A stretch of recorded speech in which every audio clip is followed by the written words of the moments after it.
La conférence annuelle des services centraux et déconcentrés du ministère de l'Habitat et du Développement urbain s'est ouverte ce matin à l'ENAM à Yaoundé, en présence de plusieurs membres du gouvernement et de monsieur le directeur de la division région Afrique de l'Ouest et du Centre de la Banque mondiale. Les travaux qui portent sur le thème amélioration de la mobilité urbaine, priorité du ministère de l'Habitat et du Développement urbain à l'entame du septennat des Grandes Espérances, étaient présidés par le patron de ce département ministériel, Célestine Ketcha-Cortez.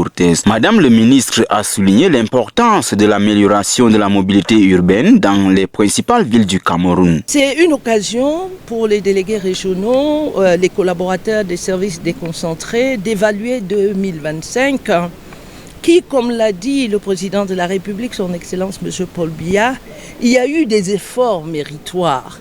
Des efforts méritoires dans la mobilité urbaine avec d'importants projets dont le PDVIR qui a atterri le 30 juin 2025 et qui, fort heureusement, tel que voulu par le président de la République, sera remplacé ou est remplacé par le PVGFD de 120 milliards de francs CFA.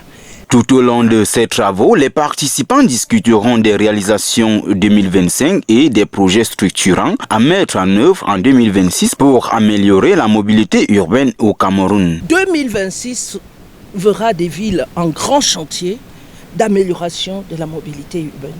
Et c'est pourquoi nous avons mis le thème de cette conférence annuelle sous mobilité urbaine, priorité du MINDU. Nos collaborateurs, au terme de cette rencontre, au terme de ce think tank, jetteront les bases d'une feuille de route claire, avec des objectifs mesurables, avec les facteurs clés de succès pour lever à chaque fois les obstacles, pour que tous ces projets qui vont au-delà de près de 400 milliards mobilisés par le président de la République se mettent en œuvre pour poursuivre les travaux de modernisation de nos villes. Cette conférence annuelle sera clôturée par la présentation des vœux de nouvel an au ministre de l'Habitat et du Développement urbain, à un moment de convivialité et de renouvellement des engagements pour l'année 2026.